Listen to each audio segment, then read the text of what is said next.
आपका पैरानीट YouTube channel पर स्वागत है। इस चैनल पर हम एनसीईआरटी बुक डिस्कस करते हैं। देखिए, हमारे शरीर में ना एक बड़ा ही जबरदस्त संदेश भेजने का सिस्टम है, नर्वस सिस्टम। इसे आप एक सुपर फास्ट ईमेल समझिए। बिजली की रफ्तार से यहां से वहां कमांड भेजता है। बिल्कुल। लेकिन क्या हो अगर हमें कोई ऐसा संदेश भेजना हो जो धीरे धीरे पहुंचे, पर उसका असर घंटों तक या शायद दिनों तक रहे? हाँ, ये एक बहुत ही अच्छा सवाल है। मतलब कोई सर्कुलर जैसा जो शरीर की हर एक कोशिका तक जाए। बिल्कुल। और यहीं पर ना शरीर का दूसरा कम्युनिकेशन नेटवर्क काम आता है। ये ईमेल नहीं है, ये कह सकते हैं एक तरह का पब्लिक ब्रॉडकास्ट सिस्टम है। Public broadcast system? हाँ, हम बात कर रहे हैं एंडोक्राइन सिस्टम की। ये अपने संदेश यानी हार्मोन्स को सीधे खून में छोड़ देता है। अच्छा। और फिर वो संदेश पूरे शरीर में घूमता है ताकि सही कोशिकाएं उसे सुनकर उस पर काम कर सकें। तो ये हार्मोन्स हैं क्या असल में? मतलब ये कोई पोषक तत्व हैं, कोई न्यूट्रिएंट्स? नहीं, बिल्कुल नहीं। और सोर्स में ये बात बहुत साफ लिखी है, हार्मोन्स गैर पोषक रसायन हैं। अच्छा। मतलब ये शरीर को कोई ऊर्जा नहीं देते, ये केमिकल मैसेंजर हैं, शरीर के अपने व्हाट्सएप मैसेज समझिए। वाह। बहुत ही कम मात्रा में बनते हैं, पर इनका असर बहुत बड़ा होता है। और इन्हें बनाने वाली ग्रंथियां डक्टलेस होती हैं, मतलब नलिका विहीन। वो अपना संदेश सीधे ब्लड स्ट्रीम में डाल देती हैं। तो आज का अपना मिशन साफ है जी। हम शरीर के इस केमिकल ऑर्केस्ट्रा को समझने वाले हैं। बिल्कुल। ये जानेंगे कि कौन सी ग्रंथि कौन सा साज बजा रही है, और ये पूरा संगीत मिलकर हमारे शरीर का संतुलन, जिसे होमियोस्टेसिस कहते हैं, वो कैसे बनाए रखता है। चलिए इस दिलचस्प दुनिया की पड़ताल शुरू करते हैं। जरूर। तो इस पूरे ऑर्केस्ट्रा का कंडक्टर कौन है? मतलब कमांड कहाँ से आ रहा है? कमांड आता है दिमाग के एक बहुत ही अहम हिस्से से, हाइपोथैलेमस। इसे आप इस पूरे सिस्टम का सीईओ मान सकते हैं। सीईओ? अच्छा, हाँ। और ये सीधे तौर पर पिट्यूटरी ग्रंथि को नियंत्रित करता है, जो कि इस कंपनी की मैनेजर है। ठीक है। हाइपोथैलेमस दो तरह के हार्मोन बनाता है।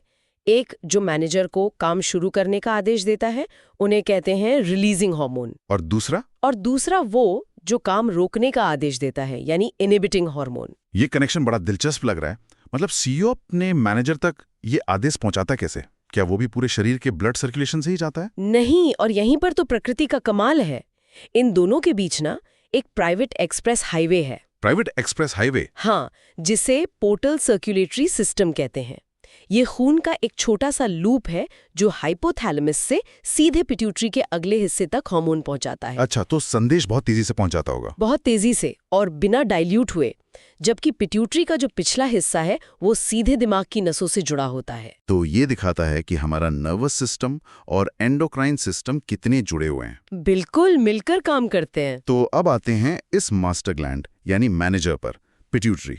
सोर्स बताता है कि ये इतनी कीमती है कि प्रकृति ने इसे दिमाग के ठीक नीचे हड्डी की एक छोटी सी सुरक्षित गुफा में रखा है। हाँ, बिल्कुल। ये करती क्या? इसे मास्टर ग्लैंड इसीलिए तो कहते हैं क्योंकि ये कई दूसरे ग्लैंड्स को कंट्रोल करती है। अच्छा। सोचिए, ये हमारे शरीर का सेंट्रल कंट्रोल रूम है। ये ग्रोथ हार्मोन यानी जीएच भेजकर शरीर को बताता है कि कब बढ़ना है। थायराइड स्टिमुलेटिंग हार्मोन टीएसएच भेजकर हमारे मेटाबॉलिज्म को जगाता है। और तनाव की स्थिति में एसीटीएच के जरिए इमरजेंसी अलार्म बजाता है। मतलब एक ही छोटी सी जगह से इतने सारे काम। हाँ, बिल्कुल। और जब इस कंट्रोल रूम से सिग्नल गलत जाने लगे तब क्या होता है, खासतौर पे ग्रोथ हार्मोन के मामले में? शरीर का पूरा संतुलन बिगड़ जाता है। अगर बचपन में ग्रोथ हार्मोन बहुत ज्यादा बन जाए तो शरीर असामान्य रूप से लंबा हो जाता है। उसे ज़ाइगैंटिज्म कहते हैं। और अगर कम बने तो बौनापन यानी ड्वार्फिज्म। लेकिन सोर्स में एक और चौंकाने वाली बात है। वो क्या? अगर बड़े होने के बाद जब हड्डियां लंबी होना बंद कर चुकी हों, तब ये हार्मोन बढ़ जाए तो एक्रोमेगाली नाम की स्थिति बनती है। एक्रोमेगाली? इसमें क्या होता है? इसमें शरीर लंबा तो नहीं होता, पर चेहरे, हाथ और पैरों की हड्डियां मोटी और बेडौल होने लगती हैं। अरे बाप रे। हाँ, ये दिखाता है कि सही समय पर सही मात्रा कितनी ज्यादा जरूरी है। ये तो सच में हैरान करने वाला है। और पिट्यूटरी के पिछले हिस्से का क्या वो भी हार्मोन बनाता है? नहीं, वो एक तरह का स्टोरेज यूनिट है। वो हाइपोथैलेमस में बने दो हार्मोन्स को जमा करता है और जरूरत पड़ने पर रिलीज करता है। अच्छा, कौन से दो हार्मोन्स? पहला है ऑक्सीटोसिन, जो बच्चे के जन्म के समय गर्भाशय में संकुचन पैदा करने में मदद करता है। और दूसरा है वैसोप्रेसिन या ADH, जो हमारी किडनी को बताता है कि शरीर में कितना पानी रखना है और कितना बाहर निकालना है। और अगर इसकी कमी हो जाए तो शरीर पानी रोक नहीं पाता, बार बार पेशाब लगती है और इस हालत को डायबिटीज इंसिपिडस कहते हैं। तो हाइपोथैलेमस और पिट्यूटरी तो दिन के सारे बड़े काम संभाल रहे हैं, लेकिन पूरे शरीर को ये कैसे पता चलता है कि अब दिन खत्म हो गया और सोने का वक्त है? उसके लिए हमारे शरीर की अपनी एक छोटी सी रात की घड़ी है, पीनियल ग्रंथि। पीनियल ग्रंथि? हाँ, ये दिमाग में ही होती है और मेलेटोनिन नाम का हार्मोन बनाती है। जैसे ही बाहर अंधेरा होता है ना, मेलेटोनिन का उत्पादन बढ़ जाता है और हमें नींद आने लगती है। तो ये सिर्फ सोने जागने का चक्कर ही कंट्रोल करती है? नहीं, ये शरीर का तापमान और हमारे मेटाबॉलिज्म की रफ्तार को भी नियंत्रित करती है। मेटाबॉलिज्म की रफ्तार मतलब हमारे शरीर के इंजन का RPM, इसे कौन कंट्रोल करता है? इसके लिए जिम्मेदार है हमारी गर्दन में स्थित थायराइड ग्रंथि, तितली के आकार की होती है। हाँ। और ये जो हार्मोन बनाती है, उसके लिए आयोडीन बेहद जरूरी है। ये हार्मोन तय करता है कि हमारा शरीर आराम करते समय भी कितनी तेजी से ऊर्जा जलाएगा। तो ये शरीर का मेटाबॉलिज्म थर्मोस्टेट हुआ एक तरह से? बिल्कुल सही, यही कह सकते हैं। और जब ये थर्मोस्टेट खराब हो जाए तब शरीर पर क्या असर पड़ता है? असर बहुत साफ दिखता है। अगर खाने में आयोडीन की कमी हो तो थायराइड हार्मोन नहीं बना पाती और ज्यादा मेहनत करने की वजह से फूल जाती है, जिसे हम घेंगा या गॉइटर कहते हैं। अच्छा। वहीं अगर ये ग्रंथि जरूरत से ज्यादा हार्मोन बनाने लगे तो होता है हाइपरथायरॉयडिज्म। इसमें क्या होता है? इसमें शरीर का इंजन फुल स्पीड पर दौड़ने लगता है, दिल की धड़कन तेज, वजन घटने लगता है और ग्रेव्स डिजीज जैसी स्थिति में तो आंखें भी डरावने तरीके से बाहर की ओर उभर आती हैं। अच्छा, थायराइड के ठीक पीछे भी कुछ छोटी ग्रंथियां होती हैं ना? हाँ, थायराइड के पीछे 4 बहुत छोटी पैराथायरॉयड ग्रंथियां छिपी होती हैं। उनका क्या काम है? वो पैराथायरॉयड हार्मोन यानी PTH बनाती हैं और इसका एक ही मुख्य काम है खून में कैल्शियम का स्तर बनाए रखना। कैसे? ये हड्डियों से थोड़ा कैल्शियम निकालकर खून में डालता है और खाने से कैल्शियम के अवशोषण को बढ़ाता है। इसे हाइपर कैल्सीमिक हार्मोन कहते हैं, मतलब कैल्शियम का स्तर बढ़ाने वाला। और कैल्शियम तो सिर्फ हड्डियों के लिए नहीं बल्कि नसों और मांसपेशियों के काम के लिए भी बहुत जरूरी है। तो ये संतुलन बहुत नाजुक होगा। बिल्कुल। अब एक और गुमनाम हीरो की बात करते हैं, थाइमस ग्रंथि। थाइमस? हाँ, ये हमारी छाती में दिल के पास होती है। इसे हमारे इम्यून सिस्टम का ट्रेनिंग स्कूल कह सकते हैं। Training school? दिलचस्प है। ये थाइमोसिन नाम का हार्मोन बनाती है जो हमारे शरीर के खास सैनिकों यानी T लिम्फोसाइट्स को ट्रेनिंग देकर मजबूत बनाता है। और एक और दिलचस्प बात यह है कि जैसे जैसे हमारी उम्र बढ़ती है, ये ग्रंथि सिकुड़ती जाती है। यही वजह है कि बूढ़े लोगों की रोग प्रतिरोधक क्षमता अक्सर कमजोर हो जाती है। चलिए, अब उन पलों की बात करते हैं जब दिल जोरों से धड़कने लगता है या किसी इंटरव्यू से पहले पेट में तितलियां उड़ने लगती हैं। उस वक्त शरीर में क्या केमिकल ड्रामा चल रहा होता है? उस ड्रामे का डायरेक्टर है एड्रिनल ग्रंथि, जो हमारी दोनों किडनी के ऊपर एक टोपी की तरह बैठी होती है। अच्छा। इसके 2 हिस्से हैं। अंदर का हिस्सा एड्रिनल मेड्यूला, वो आपातकालीन स्थितियों में एड्रेनलिन और नॉरएड्रेनलिन नाम के हार्मोन बनाता है, जिन्हें फाइट या फ्लाइट हार्मोन कहते हैं। बिल्कुल वही। तो ये करते क्या है? ये शरीर को तुरंत एक्शन के लिए तैयार करते हैं।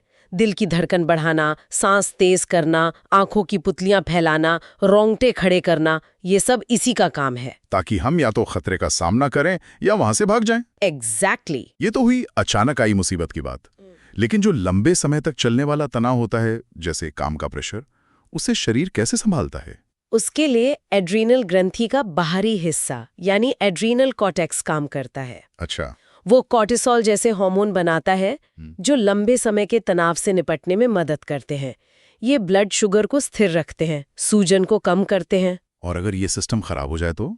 अगर हार्मोन बनना कम हो जाए तो एडिसन रोग हो जाता है, जिसमें बहुत ज्यादा कमजोरी और थकान महसूस होती है। संतुलन की बात करें तो शायद शरीर का सबसे जरूरी संतुलन उसके ईंधन का है, शुगर का। हाँ बिल्कुल। हाँ, उसे कौन संभालता है? उसे संभालता है पैनक्रियास, पेट के पीछे स्थित एक पत्ती जैसी ग्रंथि। ये एक मिश्रित ग्रंथि है ना? हाँ, मतलब ये पाचन के लिए एंजाइम भी बनाती है और हार्मोन भी। इसका हार्मोन बनाने वाला हिस्सा आइलेट्स ऑफ लैंगरहैंस कहलाता है। और यहीं पर इंसुलिन और ग्लूकागॉन की कहानी आती है। बिल्कुल, ये शरीर का सबसे शानदार पुश पुल सिस्टम है। वो कैसे? जब खून में शुगर का स्तर कम होता है तो अल्फा कोशिकाएं ग्लूकागॉन छोड़ती हैं। ये लिवर को सिग्नल देता है कि स्टोर की हुई शुगर खून में भेजो। तो शुगर लेवल बढ़ जाता है। हाँ, और जब हम खाना खाते हैं और खून में शुगर बढ़ता है तो बीटा कोशिकाएं इंसुलिन छोड़ती हैं। और इंसुलिन शुगर लेवल को कम कर देता है। सही कहा। इंसुलिन कोशिकाओं के दरवाजे खोलता है ताकि वो खून से शुगर को सोखकर ऊर्जा के लिए इस्तेमाल कर सकें। और जब ये संतुलन बिगड़ता है, खासकर जब इंसुलिन ठीक से काम नहीं करता, तो डायबिटीज मेलिटस होता है। बिल्कुल, जो आज के समय की एक बहुत आम बीमारी है। लेकिन कहानी यहाँ खत्म नहीं होती। मतलब कोई ट्विस्ट है? हाँ, एक तरह से। सोर्स में एक बहुत ही रोमांचक बात पता चलती है। हार्मोन सिर्फ इन बड़ी बड़ी ग्रंथियों से ही नहीं आते। क्या बात कर रही हैं? तो और कहाँ से आते हैं? क्या आप सोच सकते हैं कि हमारा दिल भी एक हार्मोन बनाता है? दिल? वो तो बस खून पंप करता है। ऐसा हम सोचते हैं, पर जब ब्लड प्रेशर बहुत बढ़ जाता है तो दिल की दीवारें एट्रियल नाट्यूरेटिक फैक्टर ANF नाम का हार्मोन छोड़ती हैं। और वो क्या करता है? वो खून की नलियों को चौड़ा करके ब्लड प्रेशर को कम करता है। कमाल है। और सुनिए, हमारी किडनी एरिथ्रोपोइटिन बनाती है जो लाल रक्त कोशिकाओं के निर्माण को प्रेरित करता है। यहाँ तक कि हमारा पाचन तंत्र भी गैस्ट्रिन और सिक्रेटिन जैसे हार्मोन बनाता है। ये तो अद्भुत है। इसका मतलब तो पूरा शरीर ही एक दूसरे से लगातार केमिकल भाषा में बात कर रहा है। बिल्कुल। लेकिन एक सवाल मेरे मन में आ रहा है, अगर ये सारे संदेश खून में एक साथ घूम रहे हैं, तो एक संदेश जो थायराइड के लिए है वो किडनी को कंफ्यूज क्यों नहीं करता? बहुत अच्छा सवाल है। इसका जवाब रिसेप्टर्स में छुपा है। रिसेप्टर्स? हाँ, हर कोशिका की सतह पर या उसके अंदर खास तरह के प्रोटीन ताले लगे होते हैं जिन्हें रिसेप्टर्स कहते हैं। अच्छा। और हर हार्मोन एक खास चाबी की तरह होता है। हार्मोन की चाबी सिर्फ उसी कोशिका के ताले में फिट होती है जिसके लिए वो बनी है। मतलब राइट की फॉर द राइट लॉक। बिल्कुल। इसीलिए इंसुलिन का संदेश सिर्फ वही कोशिकाएं सुनती हैं जिन पर इंसुलिन का रिसेप्टर होता है। और ये संदेश पहुंचाने के भी अलग अलग तरीके होते होंगे? हाँ, मुख्य रूप से 2 तरीके हैं। प्रोटीन से बने हार्मोन जैसे ग्रोथ हार्मोन वो कोशिका की दीवार को पार नहीं कर पाते, तो फिर? तो वो दरवाजे की घंटी बजाते हैं। यानी वे बाहरी रिसेप्टर से जुड़ते हैं और कोशिका के अंदर एक सेकंड मैसेंजर को एक्टिवेट कर देते हैं जो फिर अंदर जाकर काम पूरा करता है। अच्छा, और दूसरा तरीका? दूसरा तरीका स्टेरॉयड हार्मोन और थायराइड हार्मोन के लिए है। ये फैट में घुलनशील होते हैं तो ये कोशिका की दीवार को आसानी से पार कर जाते हैं। मतलब ये सीधे अंदर चले जाते हैं? हाँ, ये सीधे घर के अंदर घुसकर न्यूक्लियस में बैठे बॉस यानी हमारे DNA से मिलते हैं और उसे नए प्रोटीन बनाने का आदेश देकर सीधे नियामी बदल देते हैं। वाह! एक दरवाजे की घंटी बजा रहा है और दूसरा सीधे अंदर आकर घर का फर्नीचर ही बदल रहा है। बिल्कुल सही एनालॉजी है। तो आज की इस पूरी बातचीत का सार क्या है? हमने देखा कि कैसे हाइपोथैलेमस से लेकर हमारे दिल तक केमिकल संदेशवाहकों का ये जटिल नेटवर्क हमारे सोने जागने से लेकर हमारे विकास तक सब कुछ चुपचाप नियंत्रित कर रहा है। यहाँ से जो सबसे बड़ी सीख मिलती है वो है संतुलन, होम्योस्टेसिस। हमारा शरीर एक बेहद नाजुक संतुलन बनाए रखने के लिए लगातार काम कर रहा है। हर हार्मोन और हर ग्रंथि इस संतुलन को बनाए रखने में अपनी भूमिका निभा रही है। और जैसा कि हमने डायबिटीज या थायराइड की समस्याओं में देखा, इस संतुलन में जरा सी भी गड़बड़ी का शरीर पर कितना गहरा असर हो सकता है। अंत में श्रोताओं के लिए एक विचार छोड़ जाते हैं। सोर्स में यह भी बताया गया है कि हार्मोन्स हमारे मूड, आक्रामकता और यौन व्यवहार जैसी चीजों को भी प्रभावित करते हैं। हाँ, ये एक बहुत बड़ा पहलू है। तो ये एक दिलचस्प सवाल खड़ा करता है जिस पर सोचा जा सकता है ना, कि हमारे अंदर मौजूद इस शक्तिशाली केमिकल कॉकटेल को देखते हुए हमारे व्यक्तित्व और व्यवहार का कितना हिस्सा हमारी बायोलॉजी तय करती है और कितना हमारी सचेत इच्छा शक्ति। हमारी केमिस्ट्री कहाँ खत्म होती है और हमारा स्व कहाँ से शुरू होता है। अगर आपको ये डिस्कस अच्छा लगा हो तो प्लीज परानीट चैनल को सब्सक्राइब करें नेक्स्ट लेक्चर के लिए। Thank you for watching.